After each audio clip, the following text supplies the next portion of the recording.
వచ్చిందా? అప్పుడే రాదండి. Select bro. ఏం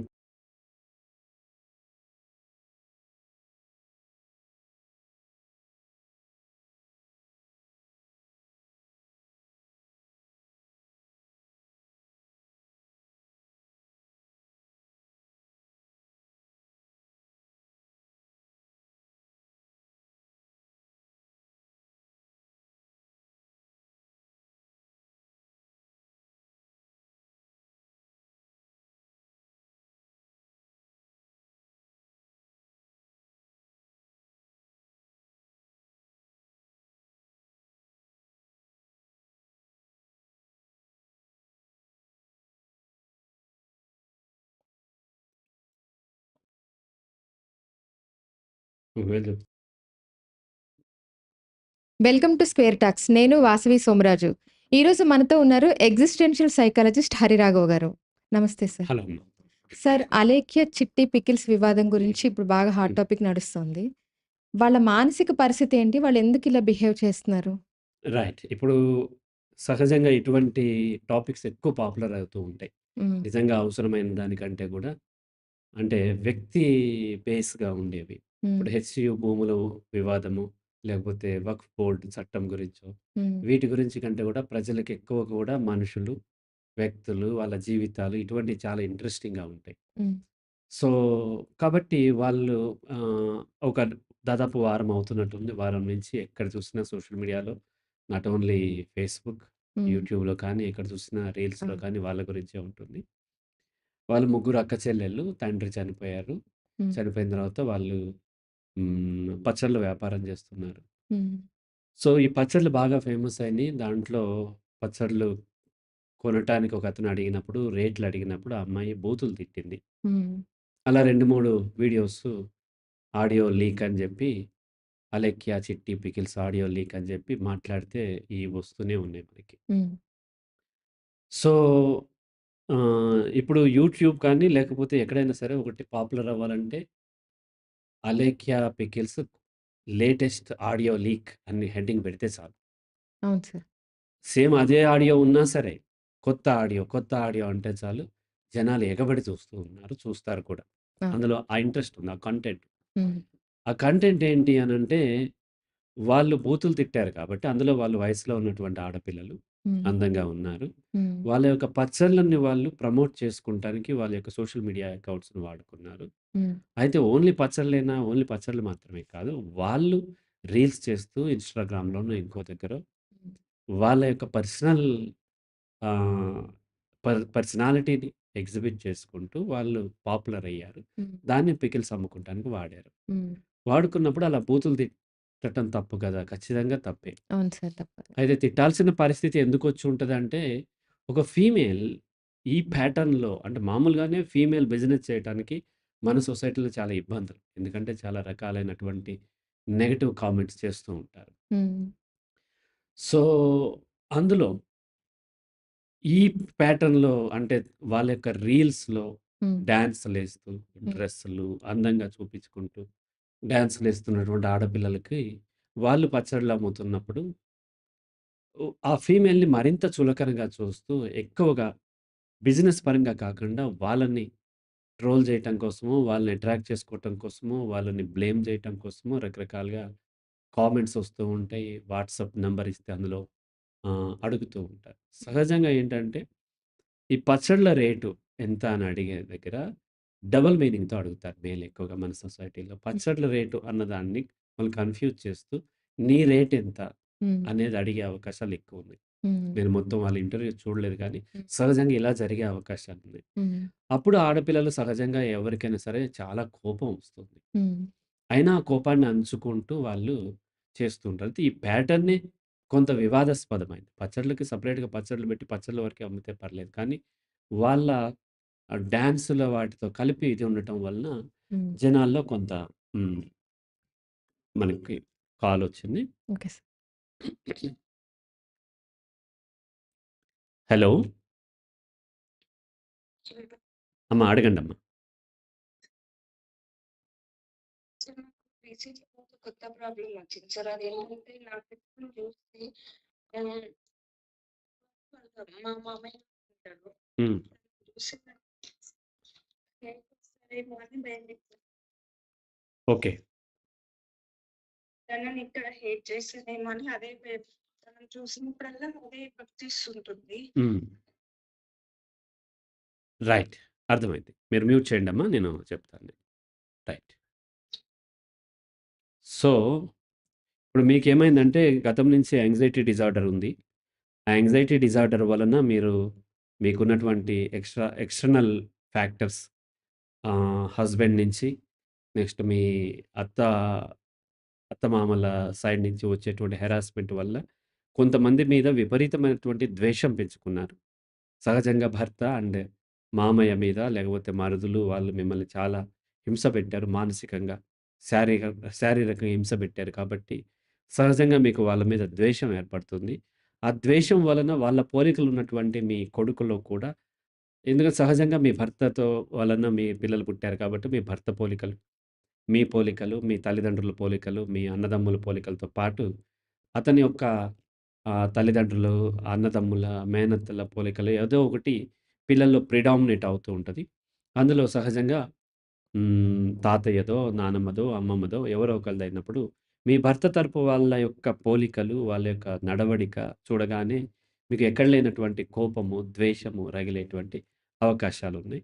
ఆల్రెడీ మీరు యాంగ్జైటీ డిజార్డర్‌లో ఉన్నారు. చాలా కాలం నుంచి మీరు సఫర్ అవుతున్నారు. మీకున్న పరిస్థితుల వల్ల పూర్తిగా దాన్ని అధిగమించలేకపోయారు. ఫ్లూయిడ్ ఇంబాలెన్స్ ఉంది. అండ్ మీరు ఆ డాక్టర్ గారి మెడిసిన్ గూడా వాడుతూ ఉన్నారు. స్టిల్ మీకు పూర్తిగా దాన్ని అధిగమించలేకపోయారు. కాకపోతే ఇక్కడ మనం చూడాల్సిందేంటంటే, మనకి ఎవరైతే ఇబ్బంది కల్పిస్తున్నారో వాళ్ళని ద్వేషిస్తూ ఉంటాం. అయితే ద్వేషము అంటే శరీరములో కొన్ని కెమికల్స్ రిలీజ్ అవుతాయి. కోపము, ద్వేషము, అసహ్యము, భయము, బాధ, జుగుప్స కలగటము, పాపభీతి, పశ్చాత్తాపము, ఈర్ష్య ఇటువంటి అన్నీ కూడా ఈవెన్ సిగ్గు, బిడియము ఇవన్నిటికి ఒకటే కెమికల్ రిలీజ్ అవుతది. ఆ కెమికల్ రిలీజ్ అయినప్పుడు మీ యొక్క లాజిక్ కోల్పోతారు. లాజిక్ కోల్పోతున్నప్పుడు విపరీతమైనటువంటి ఎనర్జీ రావటం. మీరేం జేస్తున్నారో మీకు అర్థం గాక అలా లూప్‌లో ఇరుక్కుపోయే అవకాశం ఉంది. నేనేమంటానంటే ఈ భూమి మీద ఎవరిని కూడా ద్వేషించవద్దు. నేను చెప్తూ ఉంటాను. ఈ భూమి మీద ఎవరిని నేను ద్వేషించను. ద్వేషించదగిన వారు ఎవరు లేరు అని. అయితే మరి వీళ్ళు ఇంత హాని జేశారు కదా సార్! చాలామందంటారు మనల్ని ఇబ్బంది పెట్టిన వాళ్ళని ద్వేషించకుండా ఎలా ఉంటాం? ద్వేషిస్తే వాళ్ళకొచ్చేటువంటి ఇబ్బందేంటి? మనము ఒక వ్యక్తి ఎవరో నన్ను చాలా ఇబ్బంది పెట్టారు. ఆ వ్యక్తిని నేను ద్వేషించడం వల్ల నాకేమొస్తది? వాళ్ళకేమొస్తది? వాళ్ళకైతే ఏ నష్టము లేదు. మీరు ద్వేషిస్తున్న సంగతి వాళ్ళు పట్టించుకోరు.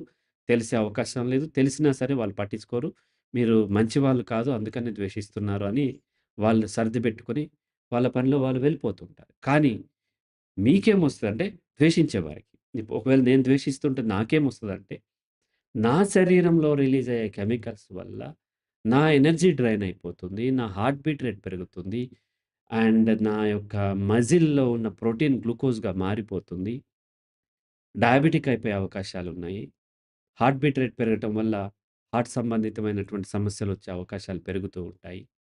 అలాగే ఎనర్జీ అంతా డ్రైన్ అయిపోవటం వల్ల నేను ఏ పని చేసుకోలేను. నీరసంగా అయిపోతూ ఉంటాను. నిద్రలో గూడా అవే థాట్స్ వస్తూ ఉంటాయి. అవే డ్రీమ్స్ కింద మారుతూ ఉంటాయి. అలా మారినప్పుడు నిద్రలో కూడా ఎనర్జీ డ్రైన్ అయిపోవటం వల్ల ఎంత నిద్రపోయినా మార్నింగ్ లేసేసరికి చాలా అలసటగా అనిపిస్తది. ఎనర్జీ లెస్‌గా ఏమాత్రం ఓపిక లేకుండా అయిపోతుంటది. బద్ధకం పెరుగుతూ ఉంటది. ఏ పని చేసుకోలేకపోతూ ఉంటాము. ఎవరికీ సరిగ్గా సమాధానం చెప్పలేకపోతుంటాము. దేంట్లోనూ ఫోకస్ ఇవన్నీ జరుగుతూ ఉంటాయి. కాబట్టి ఎవరైనా మిమ్మల్ని ఇబ్బంది పెట్టినట్లయితే, వాళ్ళని వీలైనంతగా దూరంగా పెట్టండి తప్ప, ద్వేషించవద్దు. ద్వేషం వలన మీకే నష్టం. ద్వేషించడం అంటే ఏంటంటే, వాళ్ళ మీద వేయాల్సినటువంటి ఆ యొక్క ఆ యొక్క దాన్ని సపోజ్ ఒక ఆహ్, ద్వేషం అనేది నిప్పులనుకుందాము.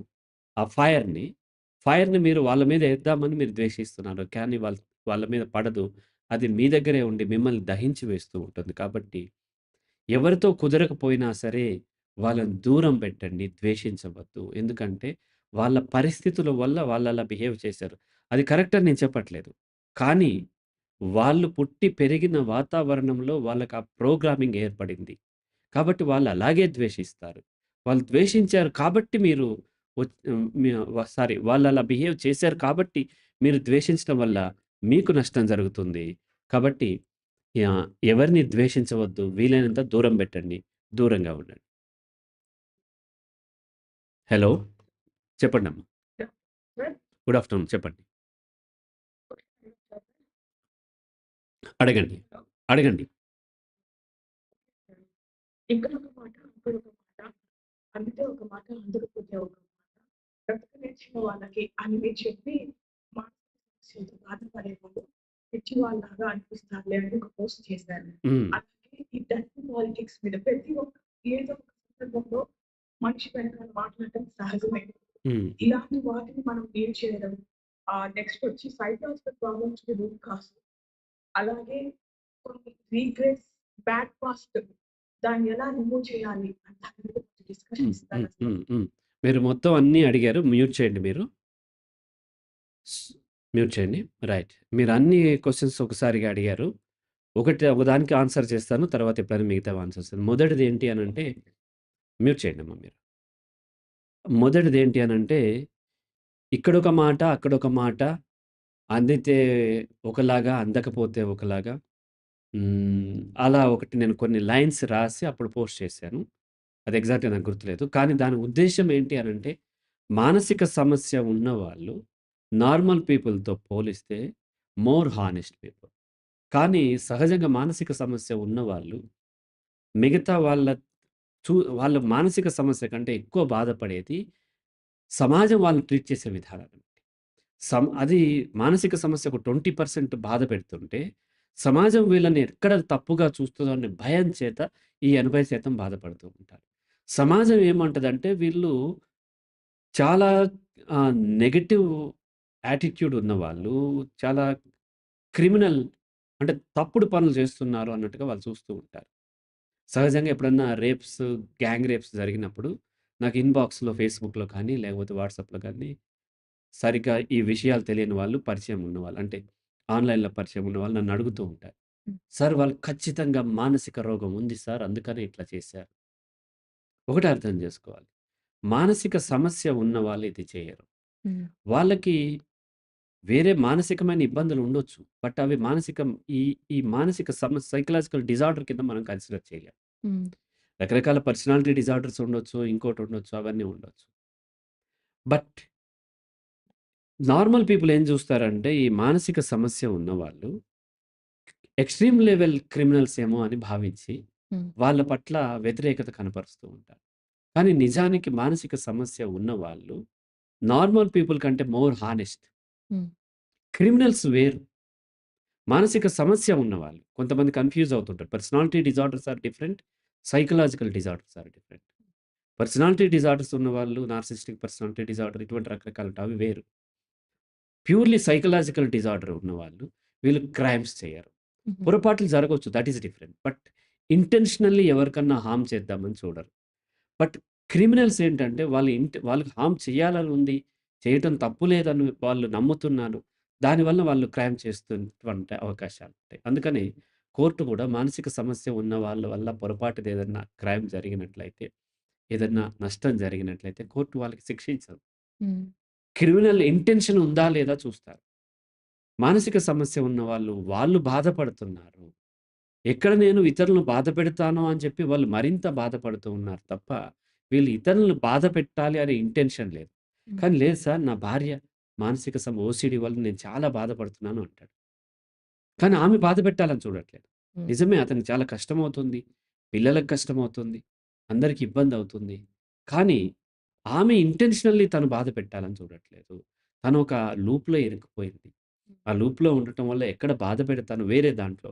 వేరే వాళ్ళకి తను కష్టం కల్పిస్తానేమో, లేకపోతే వేరే తప్పుడు పని నా వల్ల జరుగుతదేమో, సమాజ వ్యతిరేకమైనది జరుగుతదేమో, హ్మ్. లేదంటే చట్ట వ్యతిరేకమైన పని జరుగుతదేమో, హ్మ్. లేదంటే నైతిక వ్యతిరేకమైంది, లేదంటే దైవ వ్యతిరేకమైంది జరుగుతదేమో అనే భయంలో వాళ్ళేం జేస్తారంటే, వాళ్ళు దాని నుంచి తప్పించుకునే క్రమంలో వాళ్ళు కొన్ని ఇబ్బందులు జరుగుతున్నాయి. ఆ ఇబ్బందులు ఫ్యామిలీ మెంబర్స్‌కి కూడా ఇబ్బందులు జరగొచ్చు.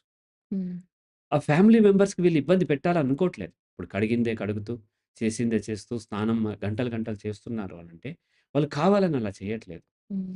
ఎక్కడో ఏదో పాపంలో ఇరుక్కుపోతానేమో అని పాప భీతితోనో, లేకపోతే మరొక యాంగ్జైటీతోనో వాళ్ళలా చేస్తూ ఉంటారు. దానివల్ల కుటుంబ సభ్యులకి ఇబ్బంది జరుగుతుంది తప్ప, కుటుంబ సభ్యులకి వీళ్ళు ఇబ్బంది పెట్టాలని ఎప్పుడూ అనుకోరు. హ్మ్. కానీ నార్మల్ పీపుల్ లేదా కన్నింగ్ పీపుల్ అక్కడ ఒక మాట, ఇక్కడ ఒక మాట చెప్పేవాళ్ళు, రకరకాల కన్నింగ్‌నెస్ ప్లే చేయగలిగిన వాళ్ళకి ఈ బాధ చెప్పినా అర్థం కాదు. హ్మ్. వాళ్ళకి వీళ్ళని ఒక పిచ్చి వాళ్ళలాగా ట్రీట్ చేస్తుంటారు. మ్యాడ్ అనే వర్డ్ రాంగ్ వీళ్ళకి వాడటం. వీళ్ళు పిచ్చోళ్ళు, మేమేదో నార్మల్ అనుకుంటాం. Actually they are not normal. Hmm. వాళ్ళు నార్మల్ కాదు. వాళ్ళు క్రిమినల్స్. హ్మ్. క్రిమినల్స్ దగ్గరున్నప్పుడు సపోజ్ మొత్తం అన్నీ గూడా నల్ల గొర్రెలున్నాయనుకోండి. దాంట్లో తెల్ల గొర్రె క్లియర్‌గా కనిపిస్తుంటది. హ్మ్. కదా! అవును. కాబట్టి వీళ్ళందరూ ఇదే ఉండిపోయి, ఇదే నార్మల్ అనుకున్నప్పుడు, సహజంగా ఈ హానెస్ట్‌గా ఉన్నవాళ్ళు పిచ్చివాళ్ళలాగా అనిపించటము వాళ్ళకి సహజము. కానీ వాళ్ళు అటువంటి వాళ్ళు కాదు అనేటువంటి విషయాన్ని కమ్యూనికేట్ చేయటం కోసం హ్మ్. అప్పుడు నేను ఆ పోస్ట్ పెట్టడం జరిగింది. హ్మ్. మళ్ళీ మళ్ళీ చెప్తున్నాను. మానసిక సమస్య ఉన్నవాళ్ళు మీకంటే, నాకంటే, నార్మల్ పీపుల్ కంటే మోర్ హానెస్ట్. హ్మ్. ఆ ఇబ్బందేంటి అనేది కౌన్సెలింగ్‌లో అర్థమవుతది. వాళ్ళు దాన్ని కౌన్సెలింగ్ తీసుకొని దాన్ని అధిగమిస్తారు. ఓకే. అమ్మ మీ క్వెషన్స్ ఇంకా ఉన్నాయి. మళ్ళీ మళ్ళీ చేస్తూ ఉందురు గానీ, టైమ్ ఉన్నప్పుడల్లా మీకు ఎక్స్‌ప్లెయిన్ చేస్తాను. రైట్ అమ్మా? రైట్. కట్ చేస్తున్నాను. కట్ చే వెల్కమ్. సో, వాళ్ళు ఆ యొక్క రీల్స్ ద్వారా పాపులర్ అవ్వటం వల్ల చాలామంది మగవాళ్ళు వాళ్ళతో మిస్‌బిహేవ్ చేసే అవకాశాలెక్కువున్నాయి హ్మ్. ఆన్‌లైన్‌లో. హలో! మాట్లాడండి. Good evening sir. Good evening. మాట్లాడండి.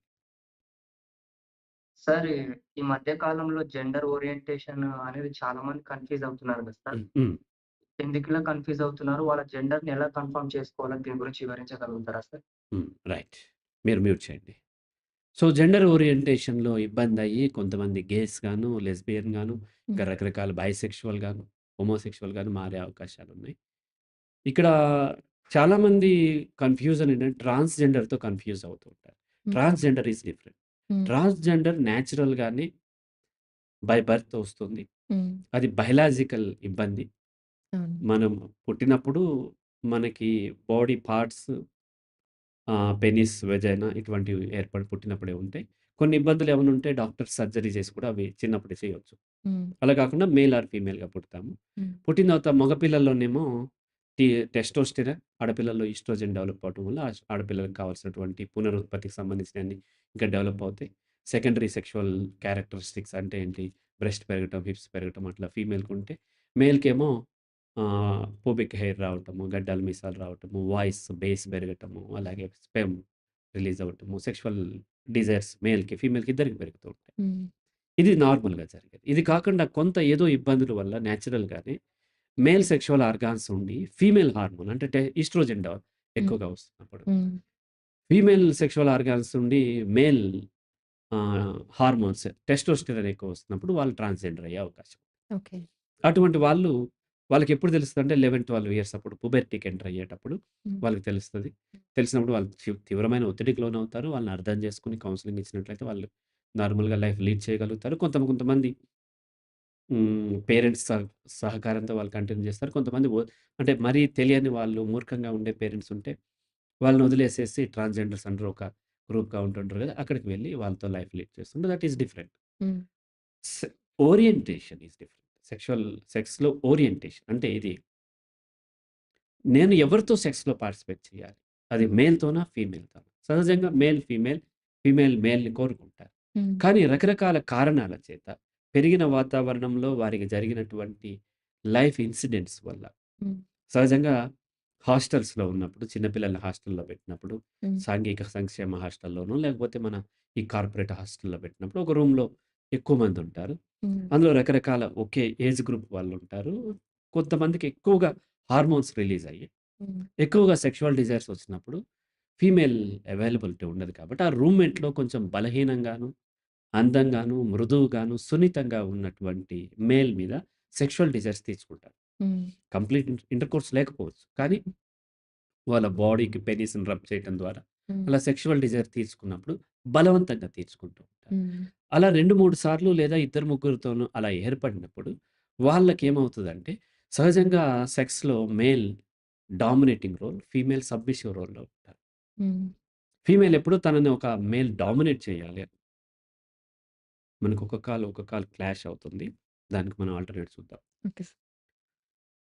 ఫీమేల్ సెక్స్‌లో తను ప్యాసివ్‌గా ఉంటుంది. మేల్ యాక్టివ్‌గా ఉంటారు కాబట్టి తను డామినేట్ చేయాలని కోరుకుంటూ ఉంటారు. రైట్. సో, అలా డామినేట్ చేసే ఇప్పుడు మేల్ ఇద్దరు కూడా మగపిల్లలే. బట్ ఒకడు డామినేట్ చేసి ఇతన్ని మాటి మాటికి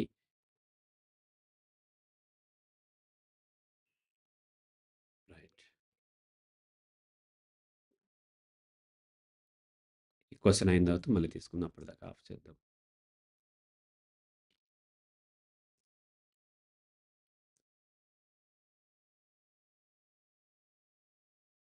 రైట్. దీని తర్వాత మనం చూద్దాం.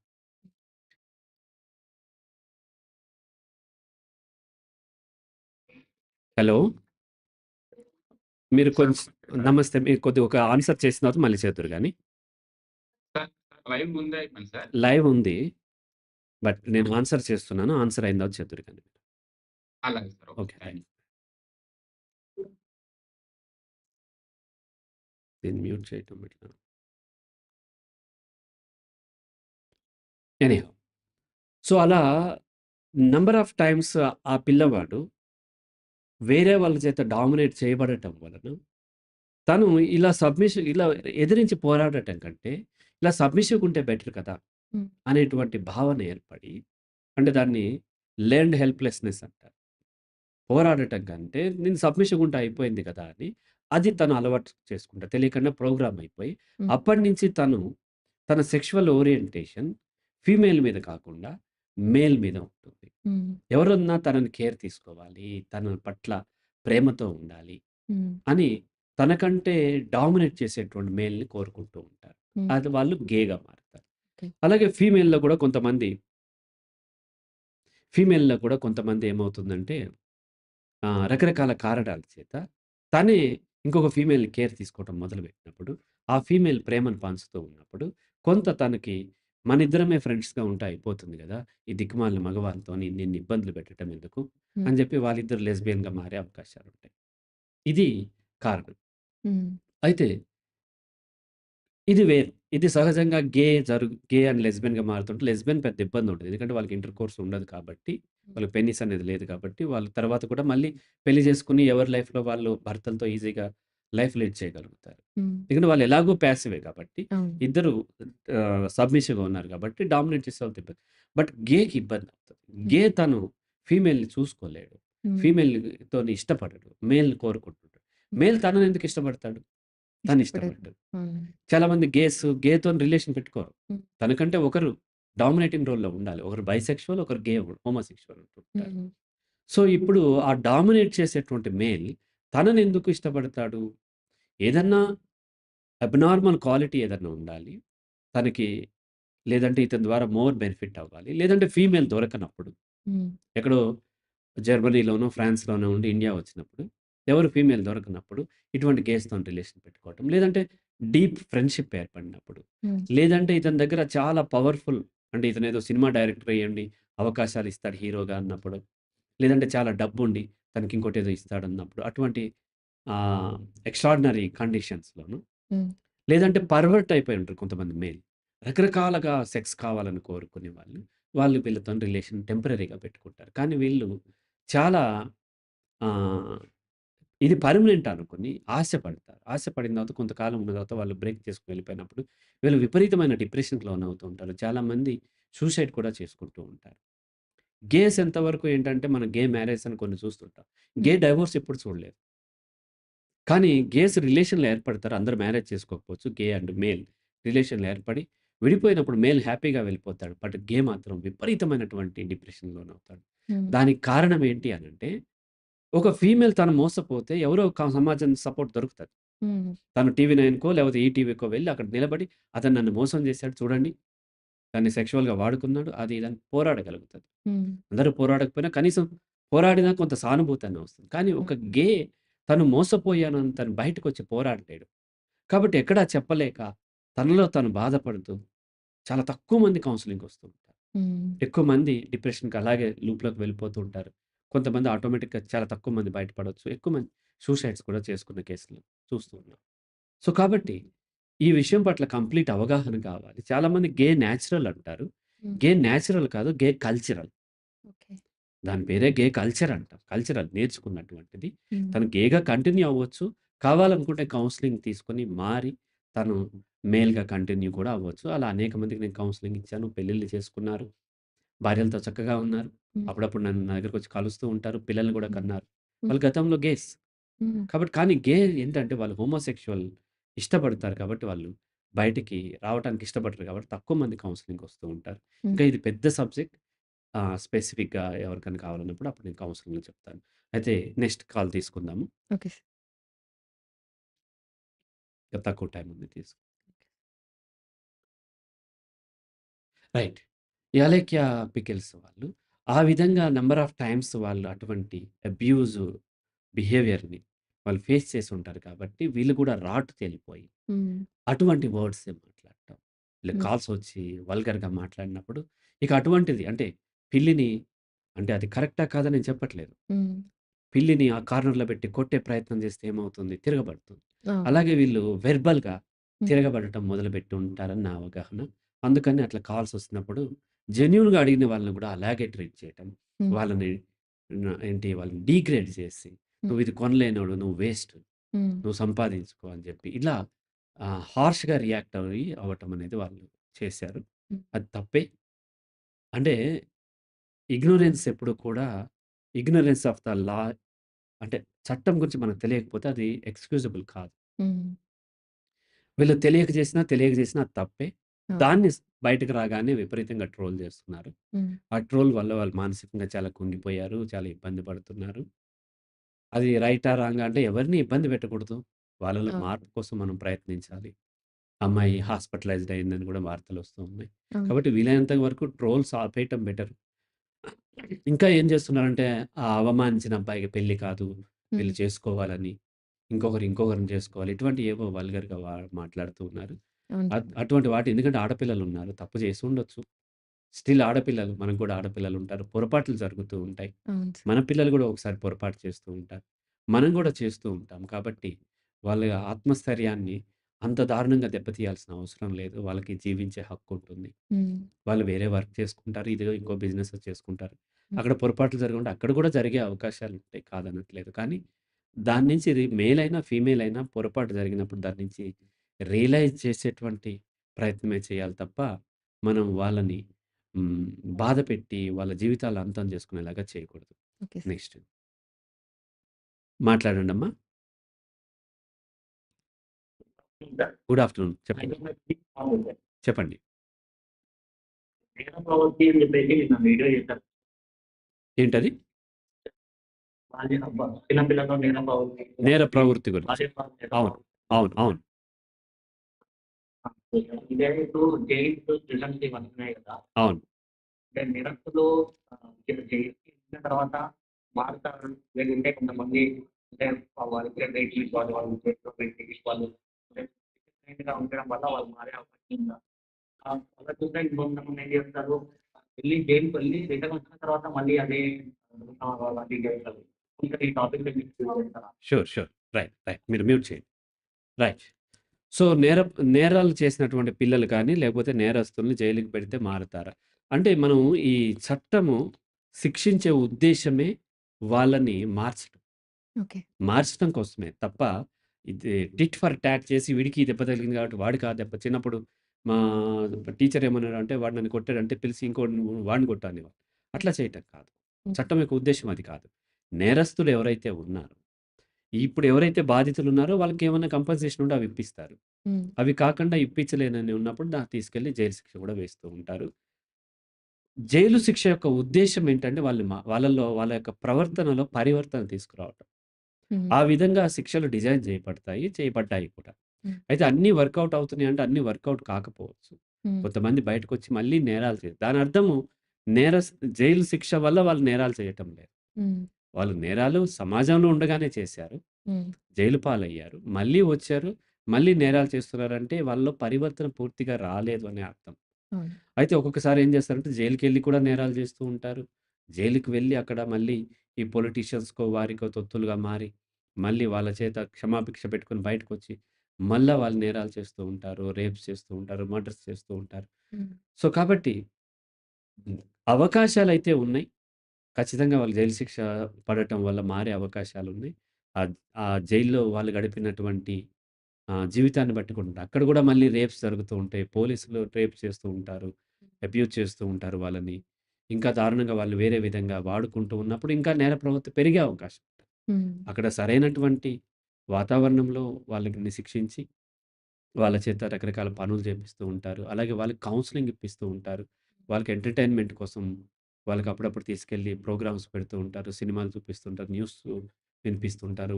చదువిస్తూ ఉంటారు. జైల్‌లో ఉండి చదువుకున్న వాళ్ళు చాలామందుంటారు. హ్మ్. బుక్స్ ఇస్తూ ఉంటారు. వాళ్ళకి కావాల్సినయి ఏర్పాట్లు చేస్తూ ఉంటారు. అంటే ఫెసిలిటీస్ ఇవ్వరు. హ్మ్. కానీ పరివర్తనకు అవసరమైనటువంటిది ఏదైతే ఉందో అది ఏది కోరినా సరే జైలు అధికారులు ప్రొవైడ్ చేస్తూ ఉంటారు. చేయాలి.